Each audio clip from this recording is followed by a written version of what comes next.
আসসালামু আলাইকুম। দেশে এবং দেশের বাইরে যারা আমায় দেখছেন তাদের সবাইকে জানাই ঈদের শুভেচ্ছা, ঈদ মুবারক। প্রিয় ভিউয়ার্স, আজকে একটা গুরুত্বপূর্ণ বিষয় নিয়ে আপনাদের সাথে আলোচনা করতে চাই। আশা করি আপনারা সবাই সম্পূর্ণ ভিডিও দেখবেন। প্রিয় ভিউয়ার্স, আমরা জানি আমাদের বাংলাদেশে প্রত্যেকটা গ্রামে, প্রত্যেকটা এলাকায়, প্রত্যেকটা ইউনিয়নে, প্রত্যেকটা সব জায়গায় একটা সমস্যা থাকে। মারামারি, হানাহানি, বিভিন্ন ধরনের সমস্যা থাকে। সমস্যা চিরদিন থাকে না, হয়তো এক সময় এটা শেষ হয়, কিন্তু আমাদের মনের ভিতরে যে হিংসাটা থেকে যায়। অত পঞ্চায়েত বা এলাকার লোকজন বসে এটা সমস্যার সমাধান করে দেয়, তারপর আমাদের মনের ভিতরে যে হিংসাটা থেকেই যায়। আর সেই হিংসা প্রকাশ পায় ঈদে। আপনারা বলুন কেমনে, না কি করে এটা প্রকাশ পায়?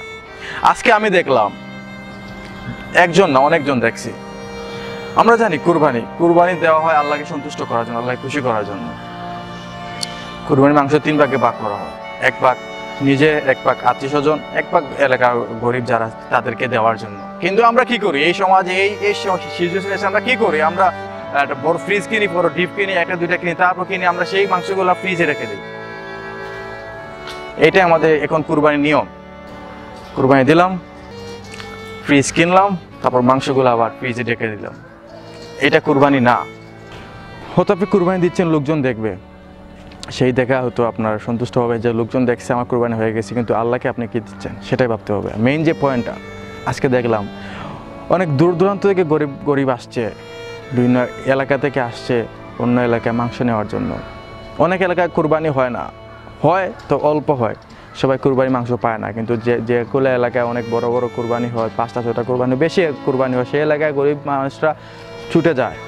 কিসের জন্য যায়? এর তো একটু মাংস পাওয়ার জন্য, আর তো কিছু না। আমরা কি করি সেই সময়টা তাদেরকে মাংস বলি যে মাংস কাটো, তারপর তোমাকে দেবো। কিন্তু মাংস কাটার পর তাদেরকে আমরা হিসাব করে টাকা দিই। হিসাব করে টাকা তো দেই না, মাংস দিই। উচিত ছিল মাংসের পাশাপাশি টাকাটা দেবো, টাকা দেই না, আমরা মাংস দিই, ঠিক না? আর দ্বিতীয়ত, অনেকে কাজ না করে যায় যে প্রত্যেকটা বাড়ি হাটে মাংসের জন্য, যে ভাই আমাকে মাংস দাও। আমরা সেই সুযোগে তাদেরকে তাড়িয়ে দিই, তাদের সাথে খারাপ ব্যবহার করি। এটা আমাদের ঠিক না। এখন ভাই আপনি মাংস আপনার তো 1 ভাগে আছে, আপনি তো অনেক খাইতে পারবেন, আপনি কিনে মাংস খাইতে পারবেন। কিন্তু গরিব যারা হয়তো বাজারে কিনতে পারবে না বা কিনে খাইতে পারবে না, কারণ মাংসের দাম অনেক। আর এই সময়টা আপনি গরিবের পাশে থাকবেন, গরিবের মাংস দেবেন, এটাই তো নিয়ম, কুরবানির নিয়ম 1। দ্বিতীয়টা হলো যে সমস্যাটা বিষয়ে কথা বলছিলাম। সমস্যাটা হলো যদি একটা গ্রামের সমস্যা থাকে, তাহলে এই কুরবানি ঈদ আসলে যে 2 পার্টির সমস্যা থাকে না, তারা কুরবানি দিবে, কিন্তু ওই পার্টির লোক ওদের বাড়িতে মাংস দিবে না, ওই পার্টির লোক ওদের বাড়িতে মাংস দিবে না। এটা বিরাট সমস্যা তাদের মাঝে। এটা তো আসলে মানায় না। হয়তো আপনাদের মাঝে সমস্যা থাকতে পারে, কিন্তু ওর যে বাড়ি আছে বা গোষ্ঠী আছে বা আত্মীয়জ্ঞান আছে, তার সমস্যা করে নাই, তাহলে তাদের কেন মাংস দিবেন না? আর কুরবানি ঈদ নিয়ে আপনার কিসে মারামারি থাকতে পারে আপনার আউটসাইডে, কিন্তু কুরবানি ঈদে বা ঈদের দিন তো মারামারি না। সবগুলা বলে আল্লাহকে খুশি করার জন্য তো আমরা কুরবানি দিই। মাংস সবার কাছে পাবো, আপনার মারামারি থাকতে পারে, আপনার হিংসা বৃদ্ধি থাকতে পারে।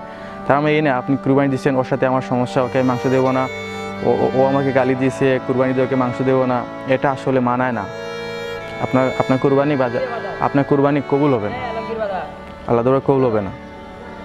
আপনারা তো এই বিষয়ে অনেকে জানেন, অনেকে দেখছেন, হয়তো আপনার অনেকে চোখে পড়তে পারে। তাও আমি আপনাদেরকে বলার চেষ্টা করলাম। সম্পূর্ণ তো বিষয় আপনাকে খুলে বলতে পারি নাই, যতটুকু পারছি আমি বলার চেষ্টা করছি। আশা করি আপনারা ভিডিওটা বুঝতে পারছেন, আমার কথাগুলো বুঝতে পারছেন। সো আমরা যেহেতু আছে, কুরবানি চলে গেছে, আগামী কুরবানি আসে, শুধু কুরবানি না, প্রত্যেকটা দিন আমরা ভালো কাজ করার চেষ্টা করব। এই বাংলাদেশে সবাই ধনী না, সবাই বড় লোক না, গরিব আছে, মধ্যবিত্ত আছে, তাদের পাশে দাঁড়াবো। আল্লাহ আপনাকে দিয়েছে, আপনাকে অনেক দিয়েছে, শুধু আপনি একার জন্য না, আপনার উপর গরিবের হক আছে, আপনি গরিবকে দিবেন। গরিব আপনার কাছে পায়, আল্লাহ আপনাকে দিয়েছে কেন? শুধু আপনি একা বুক করার জন্য না, গরিবকে দিবেন, যাতে সবাই সুন্দরভাবে চলতে পারবে। আমাদের বাংলাদেশে যারা বড় লাগে, তাদের ঠিক মতো জাকাত আদায় করতে, তাহলে বাংলাদেশে এত গরিব থাকে না। কিন্তু আমরা আসলে আমাদের টাকা হয়েছে, কিন্তু মন হয় নাই।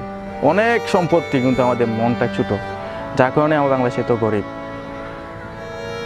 সো কি কথাগুলো আপনাদের জানি না বুঝতে পারছি কি না। ভালো থাকবেন। আজকের মতো বিদায় এখানে নিলাম। আর আগামী ভিডিও দেখার জন্য অপেক্ষা থাকেন। আমার চ্যানেলের সাথে সাথে থাকবেন, লাইক কমেন্ট শেয়ার সাবস্ক্রাইব করবেন। সো ভালো থাকবেন, আসসালামু আলাইকুম।